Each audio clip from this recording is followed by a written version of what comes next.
Hey, como mai, come and listen to our story for today.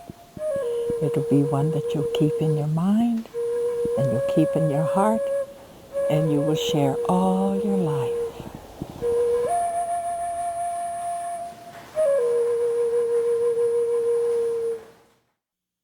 Once upon a time, there was a beautiful and courageous young woman who loved to trek into the upland forests of her island home.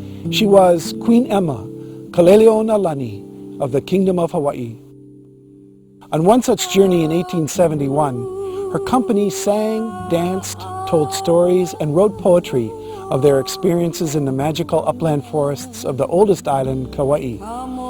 It is with the inspired mana of the performers who honor the memory of Emalani that our story is possible to tell.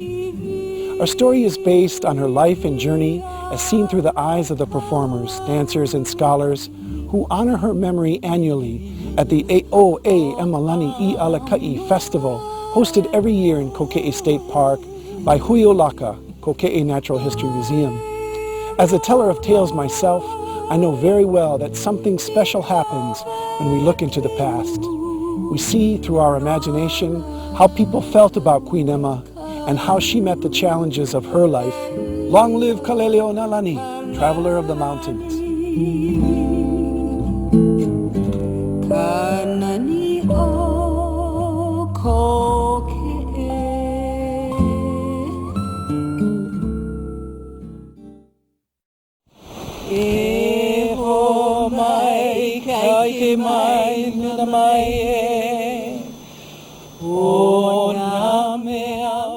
Our chants are so valuable because we know all these stories because of chants, because of letters, but a lot of them have told us the inside scoop on the trail, how she went, when she went, what happened. It was through the chants.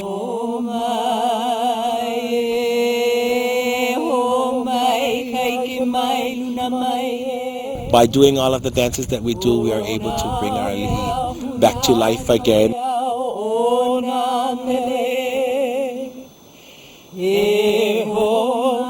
The poetry of the Hawaiian people, you can just read it, and it is like you're sitting in the forest with her.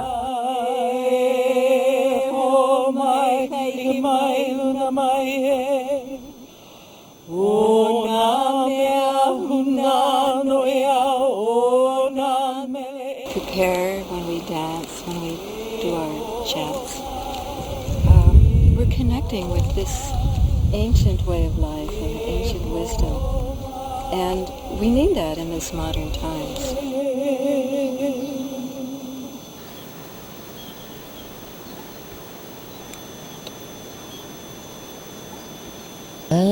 Anakeli galaleonalani galahilua oyanuani keoneu kakuhieva ho'olulu kalani.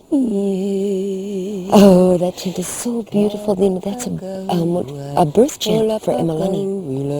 And we learned it in Palau.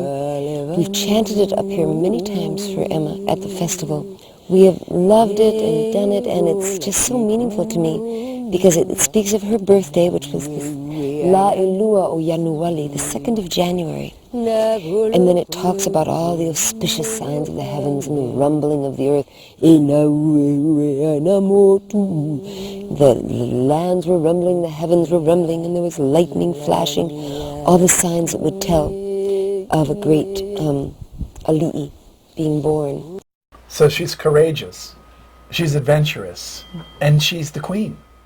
She gets to be the queen of Hawaii. It's back in the days of the monarchy. So here she is, a young Hawaiian woman. She was Hapa as well. True? Yes, she was Hanai. By her adoptive parents were Hapa. And her father, Dr. Rook, raised her in a medical and educated environment, as well, her mother being of the royalty. Did she go to royal school there, where all the went elite children went? Yes, of course. She went to the chief school. Uh-huh. But she had, I think, an exposure with her Hanai father, Dr. Rook, gave her a little bit of extra insight into the needs of people because he was the court physician. Right. They had a dispensary in their home. Right. So she saw the Hawaiian people and people come and go. Right. Her father was a doctor, and she went on the rounds with him, his rounds, and she saw many, many people suffering and many, many people dying. So she knew it was important to establish at least 3 different avenues to help them, to bring health to them, to bring health to the spirit. She must have been a lovely person. And because she was educated in the chief school, she saw the need for our Hawaiian women to be educated, but not for themselves, not to be who she was, an educated Hawaiian woman making changes who was very powerful. She recognized the need for our Hawaiian women to be educated so that they could support their Hawaiian men, which is what she did with her husband, Leo. That's right. To support their Hawaiian men. Welcome to St. Andrew's Priory School, an Episcopal school for girls founded by Queen Emma in 1867. I'm the Director of Admissions, and I've been with the Priory for 22 years this time, not counting when I was a student here at the Priory. I like to tell people about the vision of Queen Emma, how she wanted so much for girls to have a quality education, as did the royal children and as did all the boys in Hawaii. And so she and her husband had been to England several times and became Anglicans and brought the Anglican Church to Hawaii, as well as brought sisters to start our school. She had a dream, she had a vision for the girls of Hawaii as well as for the people of Hawaii to have the health care that they have, the school, the education. We are 135. We will celebrate our 136th year this year in May. And we have about 500 girls, kindergarten through grade 12. Aloha and welcome. And on behalf of the Daughters of Hawaii, I welcome you all here to Hanai a Kamalama, or Queen Emma's Summer Palace. Imagine this home coming all the way from Boston in 1848. It was termed a knockdown home. They would build it up, knock it down in sections, number it. Years later to be known as a prefab home. Now the owner who builds the home 2 years later, he had to have it auctioned off, and that is where Queen Emma's uncle buys it at auction for $6,000, situated on 65 acres. Just imagine, this was truly a wonderful place to just rest and relax, and that's all the Raw family used this home as. Ayo means to answer. So Ayo Emalani, and you're saying, Emalani, answer. And what is she going to answer? I Alaka, to lead. So we need her. In other words, we need the leadership from Queen Emma, whatever the leadership is. We sat down and talked about it, Marcia and I, and then any time an idea takes fruit, a board has to approve it, and then it can fly. And the support came for the first Eo Emalani I Alakai came from those halau who supported me at Keahu Alaka for the Ho'ola'a. You know, this festival is wonderful and beautiful every year. We love to come to it because it has 2 elements that really make it for the hula. It's not competitive and it's outdoors. And that's where the hula was meant to be done, under the sky, you know, breathing the air. And so that part is so lovely. And then not to be competing with other halau, but to be just enjoying them. It's not a competition, but it's just a sharing, and it's so nice to come here. You're going to see Ohana and family getting along. There's halaus that, you know, get along. Normally in a hula competition, everybody's out, dog eat dog. But this particular event, you know, it's outdoors. It's in a beautiful open meadow here in Koke. We can't ask for anything more. Even though it seems kind of overcast, these are our kupunas coming to us and joining us. So when we Hawaiians see rain and clouds and all of that, we know that that's our ancestors coming to be part of the festivities and to join in the aloha that we have. It's a critical time for the Hawaiian population, for the people and their health, right? That's right. She saw a lot of the suffering, you know, where some of our royalty maybe wouldn't have that exposure. Right. She saw the suffering of the Hawaiian people, the early deaths, the orphans that were left behind. Right. And I'm sure and I'm certain, and she had the opportunity because he was educated in some of the finest schools in England, even considered today, Dr. Rook. Right. And as a young man, he impressed the royalty so much that they snatched him up, as the royal physician. Oh, sure. Queen Emma is somebody that she's just like one of my heroes, personally, for her commitment to the Hawaiian people and for all the aloha she had and her humanitarian efforts while she was alive. And she had such a tragic young, childhood in her 20s, losing her family and all that. I think it made her that much more devoted to, with compassion to others, to want them to be well and live happy. And she was one of a kind. Yeah. It's through the poetry we come to know her. And we know her as beautiful. We know her as intelligent. We know her as a guide.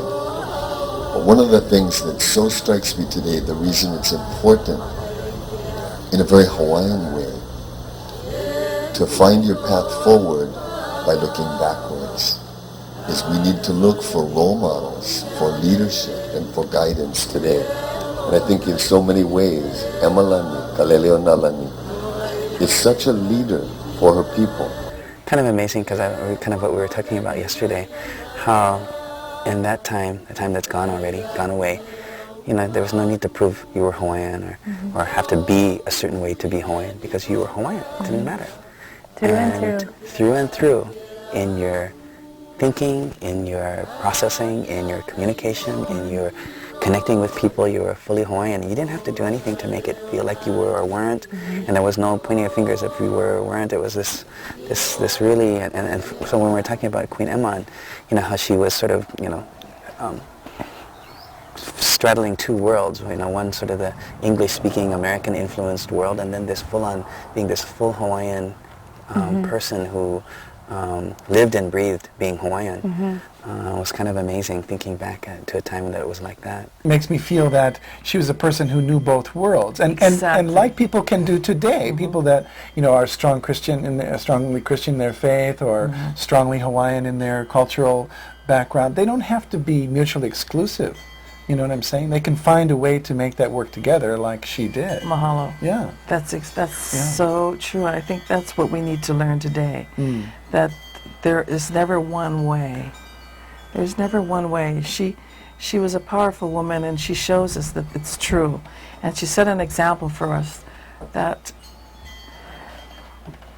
you have to be balanced. She was balanced. She was in the city, very savvy and a power to be reckoned with in the capital. In the mountains, she was also very savvy and a power to be reckoned with. She was aware of the needs of her people. And I'm not talking about Hawaiian people, just Hawaii. She recognized the needs of her people, and then she satisfied them. She continued to inspire their confidence, and it was through her guidance, through her careful decision-making, and through her willingness to take the challenges that laid ahead of her. And I think that's something for us today to look at. It's worthy for us to get involved by learning more. And they had a rich life, although it was so young. She was so young when she made this trek at 33 years old. Yet she had done so much already as a young woman. She lost her husband. She lost her son, her 4-year-old son, children she loved. Then she loses her husband, and still she goes on to, finish up the dream of the Queen's Hospital. That's creating right. that, making that into a reality. So they were the founders of Queen's Hospital, the biggest, of the time in the whole Pacific, the best medical facility there was. She saw the need, and the thing that I really respect about this particular family of monarchs is they were so obviously aware of the tragedy that took place with the influx of immigrants and the sailing industry and the whaling industry and the diseases that just plagued the Hawaiian people and their sensitive immune systems. They were dying off. And there was no medical help for them. There was no medical attention. There was no facility to help them. And I really respect this particular couple because they went a step further. They really did a tremendous service to the Hawaiian people. The Lawa'io Makana, Makana is our beautiful mountain there in the north by Ke'e and Ha'ina. And that Lawa'e is famous. And you hear about it in chants and songs. Lawa'io Makana is just kind of like our, Mukihana and Maile Lauli Ili'i of Kauai were famous for that. But we're also known for the Lawa'io Makana. So I'm making this lei as Ho'okupu because my dear friend Manulele is going to portray Emalani this year. And I've known Manulele for years and love her very much and just look forward to, all the joy that she will experience. And I know already because I've talked to her about it and she's very excited. And so I wanted to have a beautiful ho'okupu, which is like an offering, a gift of offering for her. And I spoke to our kumu and she's bringing me ilima. And so we will have the ilima and the lawa'e to offer to our beautiful Queenie today. I dance with Papa Lawa'eo Makana, also known as Pua Ali'i Ilima. Our kumuhula is Victoria Holt Takamine, and she comes from Oahu. We are fortunate enough for her to come over here once a month to share her mana'o with us and her hula. For me, it's very special to be up here with my hula sisters and to be out here in Koke'e with the nature, because I grew up on the mainland, so coming home here has been really special for me.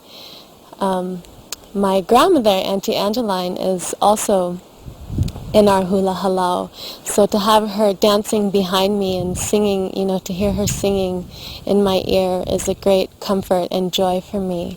So I'm very much enjoying being home and having hula connect me to my roots that I've been longing for and missed growing up on the mainland. So I'm very fortunate and appreciative of all the time and energy that gets put into hula. So preparing to dance, we all made our leis, as you can see, with the lawa'e, which is our name, Papa Lawa'eo Makana. And our costumes on Kauai are actually printed, and they have lawa'e ferns on them. And the most exciting part for me is that you, Manulele, are playing Queen Emma, tomorrow. And so you have come on this journey along with knowing the story and bringing your family here to the mountains. And so you have feelings about being honored and asked to play the Queen. How has that felt for you? Moving would be a light way of putting it. Moving. It has moved me in many ways, on many levels, to appreciate the opportunity to be able to sit in her place. Well, dancing for the Queen is a great honor, and it has a lot to do with the old times. It makes you remember the past. I'm really excited to dance. This is my second Queen Emma. This is my second year of dancing hula, and Auntie Manulele Clark is representing the Queen, and she's very close to our ohana.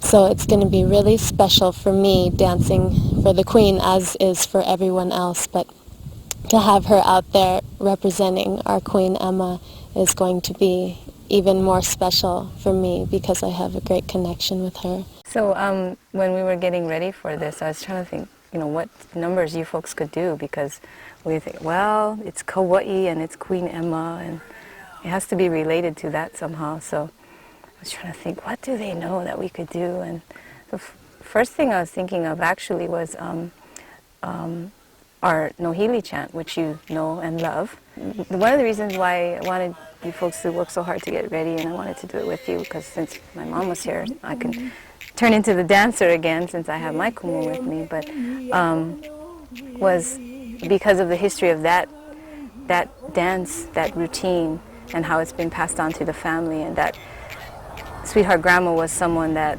I revered like Queen Emma. And so I thought, oh, that would be an appropriate thing to do. That routine is one that she taught my mom when she was a kid, and And now we're just still carrying it on, that same routine that was always done in the family. So how was it for you to? And it was hard to. It's a very hard number to dance, first of all, because it's noho, and there's a lot of stretching and all those sorts of things, and just remembering the number period is hard for me. Chanting it ourselves. Chanting it ourselves, but to be dancing a Kauai number for a place name here in Kauai was just a great experience. And I love doing ili ili numbers anyway, because you just have this powerful sound with the rocks, and you just... It's great. It's a nice feeling, especially doing with the three of us. The way we did it at the festival was just even more special. Hula is not just entertainment, but it's a whole lifestyle of education and being in balance. So I'm very appreciative of them doing this festival, because for me it's one of the high points of hula to come up here and dance. And for our halau too, it's wonderful because they come from Oahu, they can experience Kauai, Koke'e, you know, we go on the hike, we do other things, they see the beauty of this island. And for our own people, I mean, you know us here on Kauai, we're so busy doing our life, trying to earn our living and make everything, and do our community meetings and all the things you got to do to make everything happen, that to cut out a time to be able to be out in nature, that for me is also just so awesome, to be able to do that, and so wonderful, and to be with each other in this circumstance of not the rushed pace of life, but we're dancing hula, you know, we're making lei, we're making our music, we're together. It's very wonderful.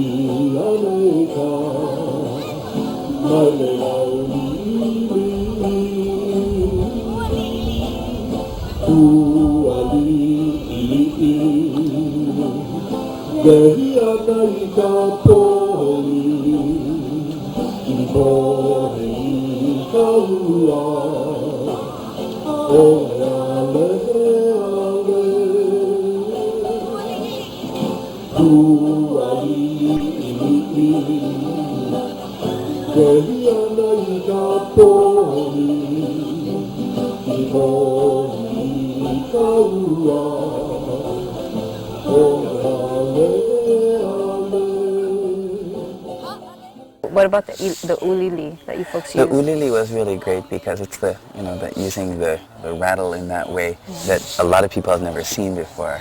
I heard a lot of comments later. It's like, oh, what was that you were using as your implement? Because we never saw that one before. So it's really nice to do numbers that are not as well known, using implements that are not as well known to the general public that knows something about hula. So. Yeah, we've sort of made that a little mission of ours to really bring out the rare implements like the ulili and to share them in public when we can, to raise people's awareness of them, and maybe they'll be encouraged to use them too.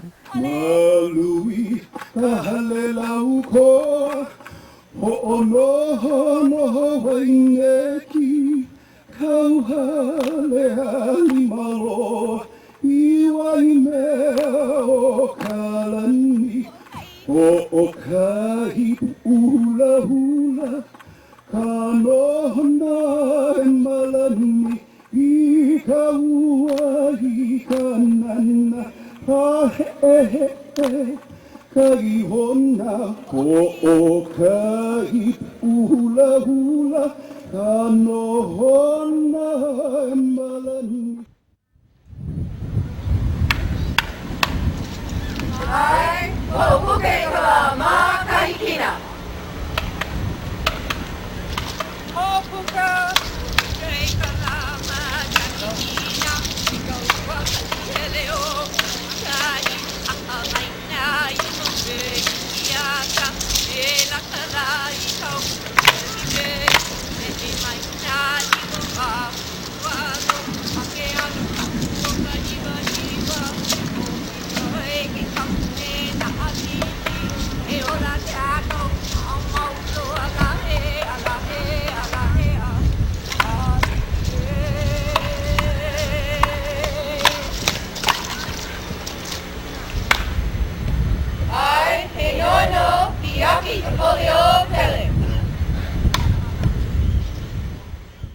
So my mom did the ki'i, which is always so fun and wonderful to watch, and you folks did the standing and moving Standing version. and moving.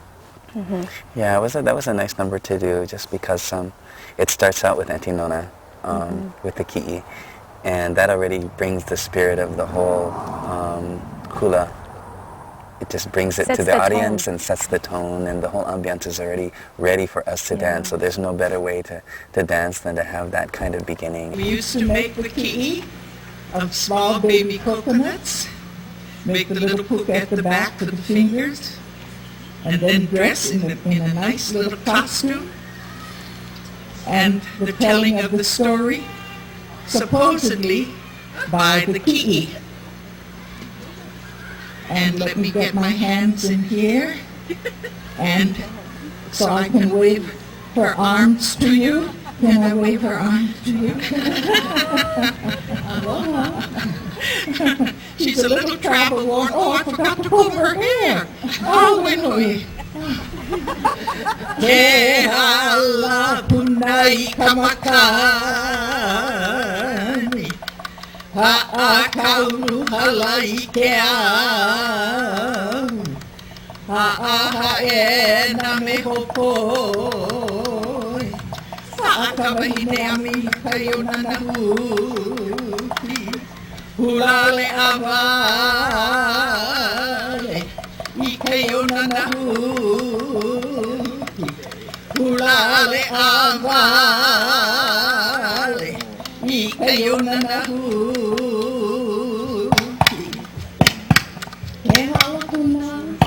Keha alapuna ikamakani, akaulu halai ke au, ena me hopoi, akawahine ami kayo na nahuti, ulale avale kayo na nahuti, ulale avale kayo na nahuti.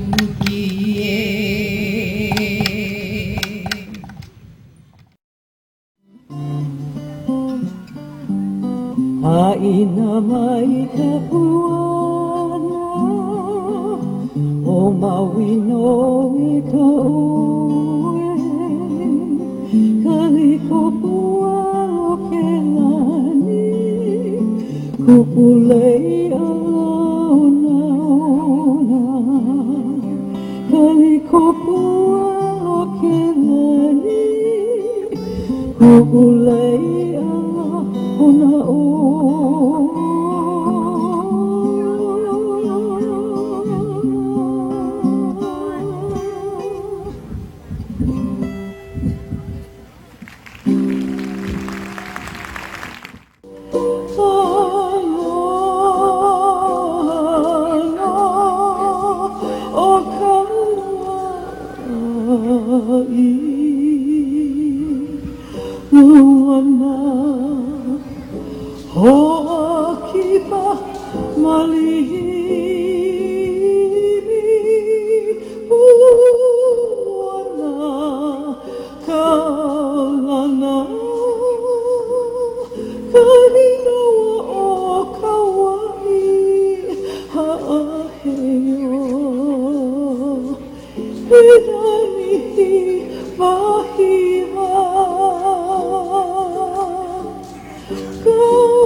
Hole wai mea i ka ihe a kamakani.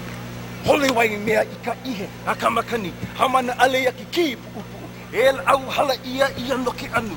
O i kana hele a o mahiki.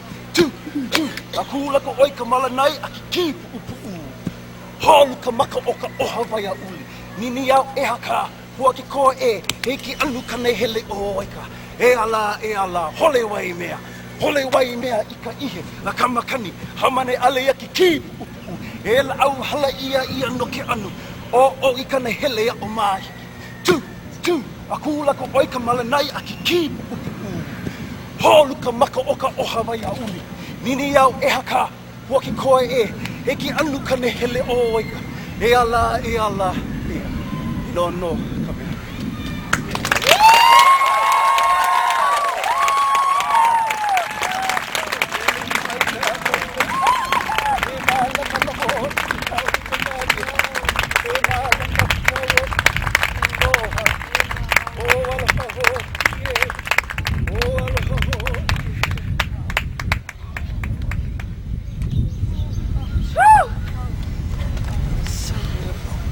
Yeah, it was pretty amazing just being out there. And we've danced in so many different places with so many different kinds of audiences, and some sort of nerve-wracking, and others are you're just wondering, oh, are we going to do it right? Are we going to make mistakes? Is it going to look good? Are we going to look okay? And this one, although we had the nerves, by the time we got out there and we were standing in front of the Queen dancing, they all basically went away because we were dancing for this very focused audience with Emalani sitting there, and truly it felt like Emalani was watching us. And the person who was representing Emalani this year was just such an incredible human. I hadn't met her before, and when we were just seeing her sitting there, making eye contact with her while we were dancing, and it just, you could feel the aloha from her. Oh, it was just calming, gorgeous. And that's why it was so easy to dance. Yeah. Any of the nerves went away. There was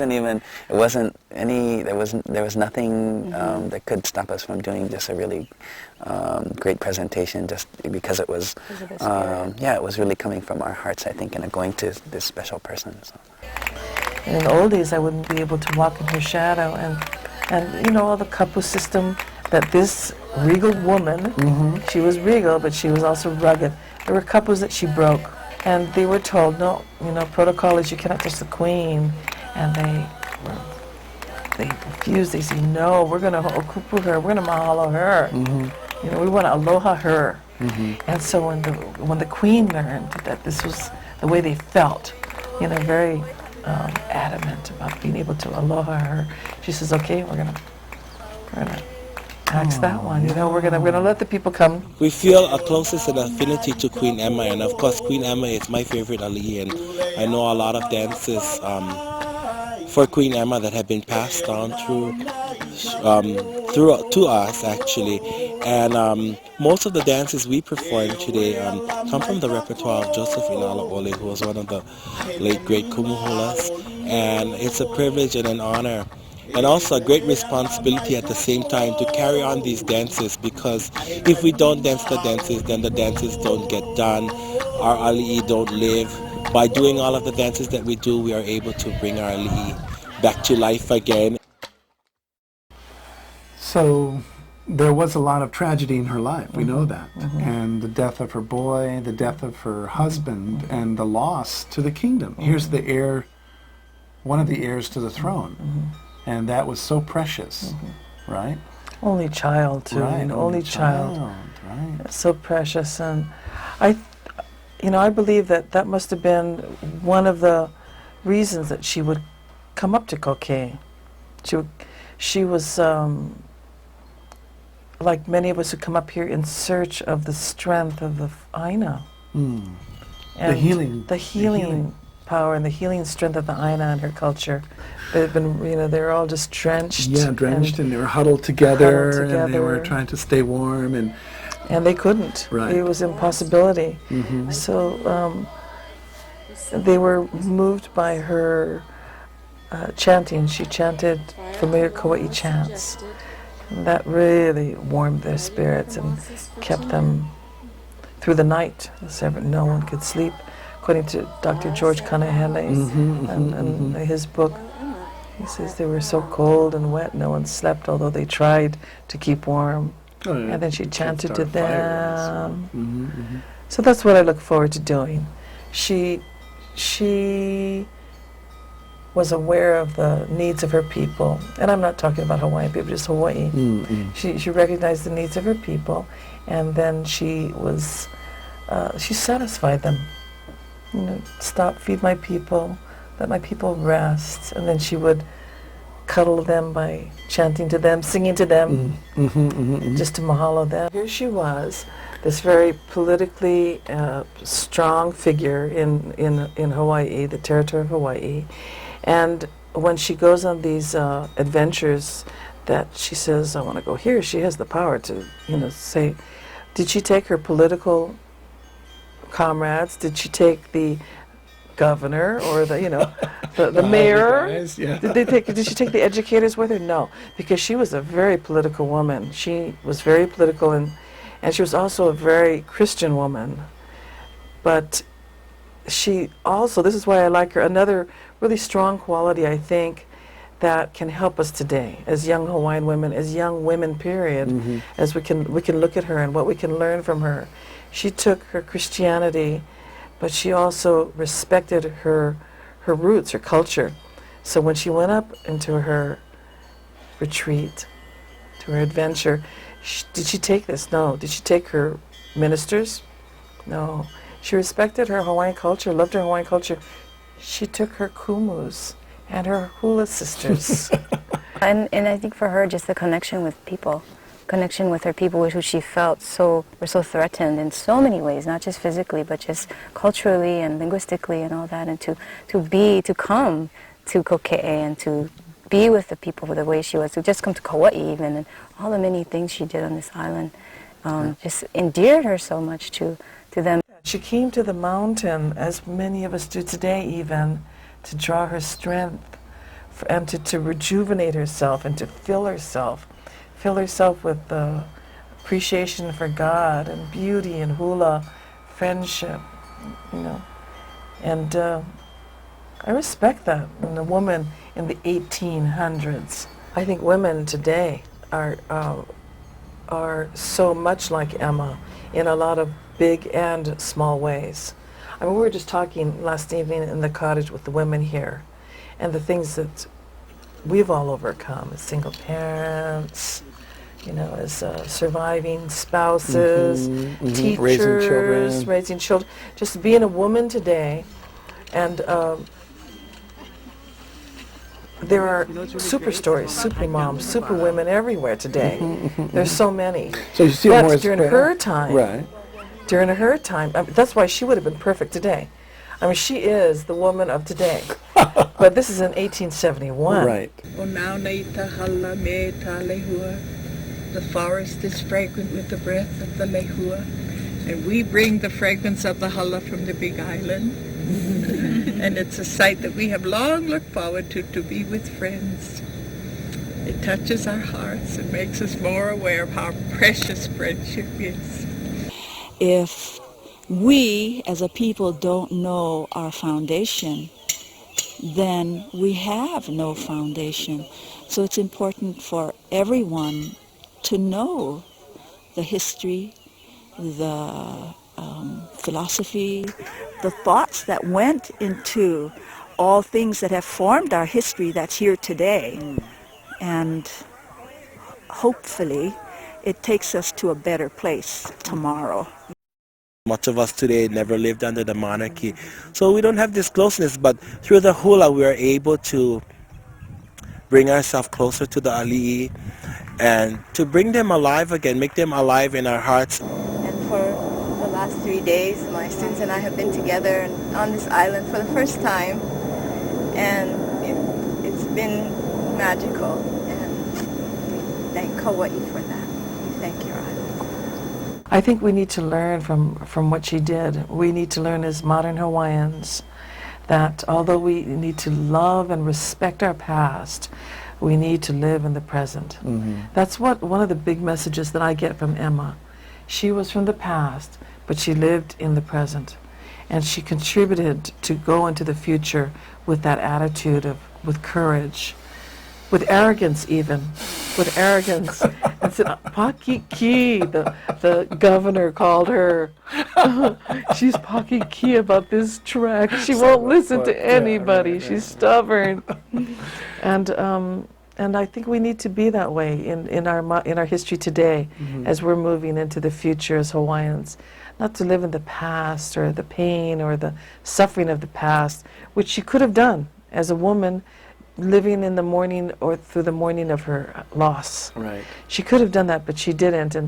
And I think that her example, as she lifted her spirit, as she drew on the natural healing powers of our land to fulfill herself. I think the lesson of hope, because in spite of her adversities, she still held the faith, and she still held aloha, and she still exhibited hope in the goodness of people, and the goodness of the spirit, and the benevolence of it. So, to be here with Mom and me and Nana has been so special. And then to see the hula, which is really my first love, so beautifully, performed for the Queen, was made me feel so good, because that culture, our culture comes through the hula and the music. And so anyway, thank you all so much. It's been more than I could have hoped for. I will express myself the way I do best.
I didn't think I would get, I don't like to get choked up about stuff. But I'll tell you, when the very end, when we're standing there and we all were standing in line as she was riding off on her horse, and I thought she was just going to kind of take off and we'd do this wave, and she came back and just basically said thank you to everyone who had come.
And just touched everyone standing in the lines, and I couldn't hold it then. It was like bringing back something that I didn't think that you could bring back, the feelings of a really incredible time. It was like just standing in someone else's shoes and knowing it, though it was still you, and you were so fortunate to have that experience. It was take us back a couple of years. And feel what it felt like. That's what it was. Exactly. Yeah. We're very fortunate. I feel so honored to be here with you greats. To be in your presence is so special.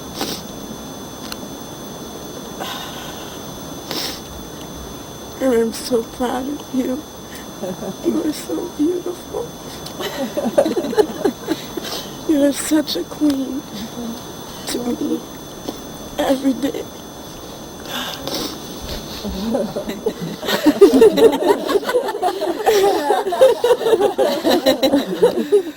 When I first started, I called on Emma. When I first got the call, I called on her, I prayed to her, I said, please, kumu, kupuna, help me to surrender to the spirit of who you are. And everything fell into place. It was so wonderful for me to watch it, just to step aside and let spirit flow through this event. And I'm so grateful for the hard work that you've put in, because I know how much sacrifice that you've made to perform yesterday. The hula is such a rich foundation. I mean, we're so fortunate to have, there's no other culture in the world other than our Polynesian people that have the love and the respect and the honor that we pay to our aumakua, to our ancestors through this oral tradition. And it's alive in us today. I know hundreds of years ago, they're looking down at us and they're so proud that their lives and their deeds and their experiences are being felt in our hearts this morning, and that we're sharing it with our tears of aloha. So mahalo for such a wonderful lifetime experience. Robin, Emma, my ohana for the weekend. We'll be back. Hey, no, Emalani.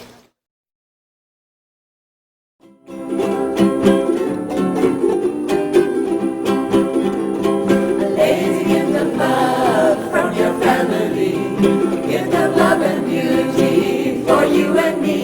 How beautiful, how beautiful, how beautiful the lake. Let us wear this precious gift each and every day. Kaleke aloha, kaleka ohana, ho'olani yakako apau. Ho'olani, ho'olani, ho'olani e. Ho'olani kako, ikale aloha e. Kalei is a story of long ago, from the voices of those with hair white as snow. Oh listen to voices from the past. Then you tell the story and make the magic last. Kaleko molelo, kamakahigo, kalero nahe nahe, napupuna he. Ho'olohe, ho'olohe, ho'olohe. Ho'olohe kako, inakupuna e. So ends our song of stories of and rain.